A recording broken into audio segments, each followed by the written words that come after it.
There's only one word to describe classical music: timeless. From Vivaldi to Mozart to Beethoven, classical music has entertained and inspired for centuries. In today's world of classical music, there's no more prestigious organization than the Boston Symphony Orchestra. Founded in 1881, the BSO is made up of some of the most esteemed musicians in the United States. But the Boston Symphony Orchestra embraces more than just classical music. In 1885, BSO founder Henry Lee Higginson had a novel idea: an orchestra that played light classical music in a social setting, making it more accessible and entertaining for a broader audience. And the Boston Pops was born. It's very hard to define what the music that the Pops plays is, because the whole point of the Pops is that we play all kinds of music. We are the orchestra that's dedicated to breaking down genres and boundaries. Certainly the core of what we do is original classical music, symphonic music, music written originally for a great orchestra. But we add to that influences and artists who come from the worlds of jazz, of Broadway and musical theater, from world music, from rock, from gospel, from R&B, and all of that together is what makes up the Pops experience. The Boston Pops Orchestra continues to be as popular as ever and on the forefront of the musical genre. Commonly referred to as the Pops, this orchestra has become as much of a tradition for the people of Boston as the Red Sox. The Pops is conducted by Keith Lockhart, renowned for his charisma and flair. Lockhart has served as conductor since 1995 and often welcomes guest performers from a wide range of musical genres. Over the years, the Pops has performed with classical musicians like Itzhak Perlman and Yo-Yo Ma, with jazz artists like Chick Corea and Dave Brubeck, Regina Carter, with Broadway musicians like Audra McDonald, Brian Stokes Mitchell, Kristen Chenoweth, John Raitt, Barbara Cook. The list goes on and on. Buckwheat Zydeco, Ben Folds, Elvis Costello, Amy Mann. It's hard to think of a genre of music that we haven't explored. Composer John Williams, who serves as laureate conductor, frequently joins the orchestra to feature his Oscar-winning film scores. These concerts are wildly popular with fans of movies like Star Wars, Jaws, and Indiana Jones. Every time John Williams drops the baton, I think to myself, this is the man that in the studios created E.T., he created Star Wars, The Accidental Tourist, Jane Eyre, and here he is. I'm sitting playing bass, watching this man drop the baton. It is very exciting. John Williams is an amazing, amazing musician, and we're always so happy to see him. The audiences love coming to see John Williams conduct. He's created quite a following. Whenever we do a concert that John Williams is conducting, it's always very well attended. They know they're going to hear movie music, and he's written so many great film scores that there's a lot for people to hear. He's a very genuine, warm person, and audiences just love him.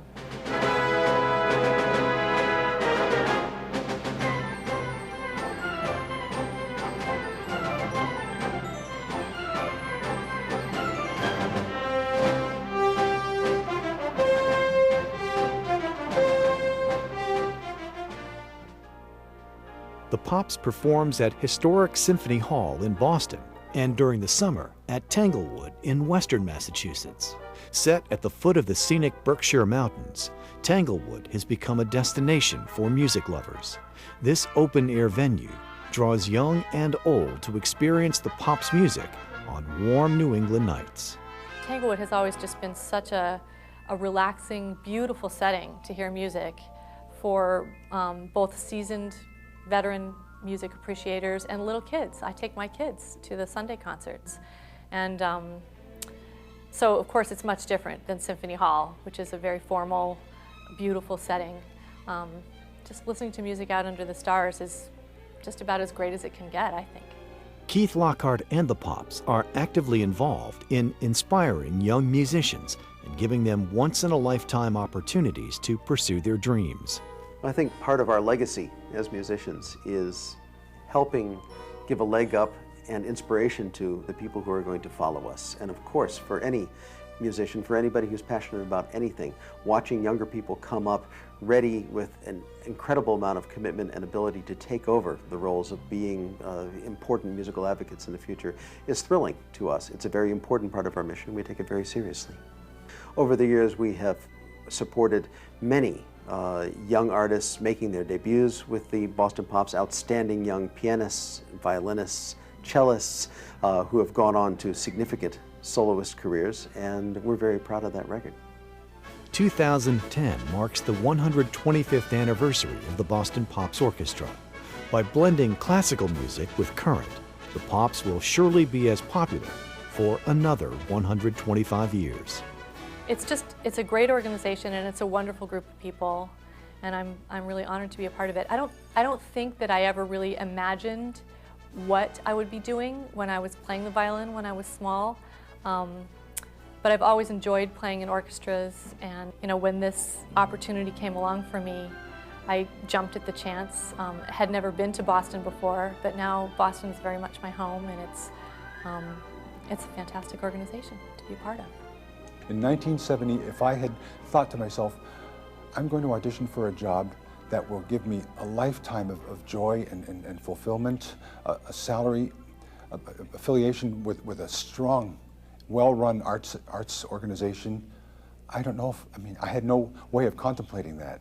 And now, 40 years later, I know full well what that audition meant. And I'm proud to be a member.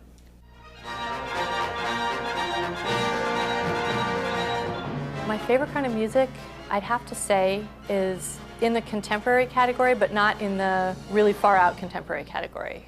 Anything in the Bartók or Stravinsky category that keeps you on the edge of your seat. It's difficult technically, but also musically very exciting to play. Anything in that category tends to be right up my alley. I've always been asked, what is my favorite kind of music? I simply don't know. Whether it be the energy of Beethoven, the transparency and lightness of Mozart, the immediacy of John Williams, the chords and tunes of George Gershwin, I can't decide. And I always come up when trying to answer that question with what seems an awfully pat answer, which is my favorite music is the music I'm playing at the time, but forgive me for saying that, but I really, truly believe it. We bring you Beatles rock band, The Sing-Along. You ready to sing some Beatles?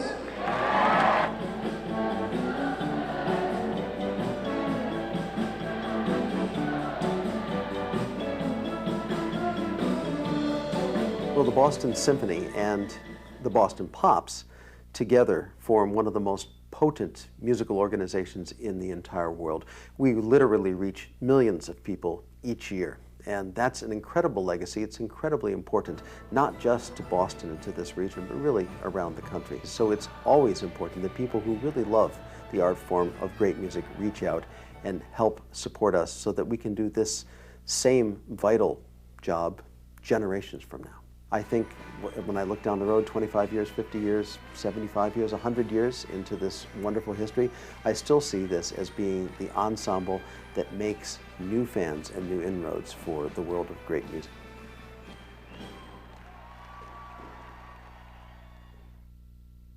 Support the Boston Pops Orchestra. Visit bostonpops.org.